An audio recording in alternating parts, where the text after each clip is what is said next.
रिवाज बड़ा है, ना हमारे बाप दादा का लाया हुआ जो परंपरा है वो बड़ा है।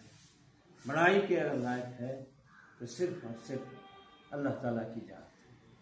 इसी को बयान करते हुए जाते हैं, फिर लौटते हैं। एक रास्ते से जाते हैं, दूसरे रास्ते से लौटते हैं। और ऐसे मौके पर हम करते क्या है कि अपना ठाट बाट शान शौकत दिखाते हैं।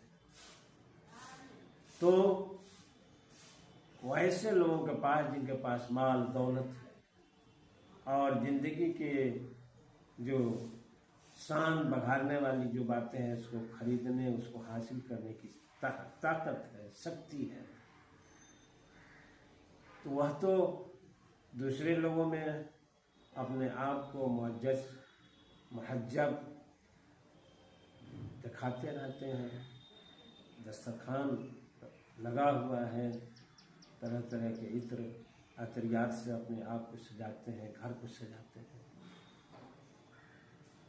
लेकिन उनके बगल में एक दूसरे हमारे भाई हैं, दूसरे लोग हैं, उनके लिए ईद नहीं होता है, उनके लिए वह दिन गम का दिन होता है। एक तरफ वो देखते हैं कि हमारे पड़ोस में एक आदमी इस शान आन बान से ठाट बाट से जिंदगी गुजार रहा है, तरह तरह के दस्तरखान पर उसके खाने की चीज़ें सजी हुई है और लोगों को बुलाता है, खाता है, खिलाता है, और उसके घर में उसके बच्चे नंगे पाँव है, फटा कपड़ा है, पुराना कपड़ा है। उन बच्चों का दिल कितना मचलता होगा इन सब चीज़ों को देखकर, या उस माँ बाप का दिल कितना मचलता होगा, काश मेरे पास भी होता तो हम भी अपने बच्चों पर खर्च करते। तो एक तरफ तो खुशी है और एक तरफ गम है। तो दरअसल इन बातों को बयान करने का मतलब ये है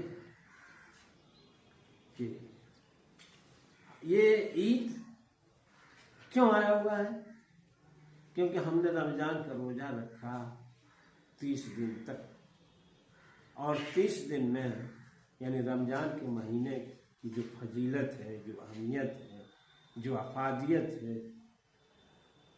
वह कुरान की वजह से है। कुरान के बदौलत ही रमज़ान की इतनी अहमियत दी गई है, क्योंकि कुरान उस महीने में नाजिल हुआ है। और कुरान के मुताबिक हम 30 दिन तक खुदाई मिशन को, फरिश्ते की सिफत को अपने अंदर दाखिल करते हैं, यानी अल्लाह के जिक्र, अज़कार,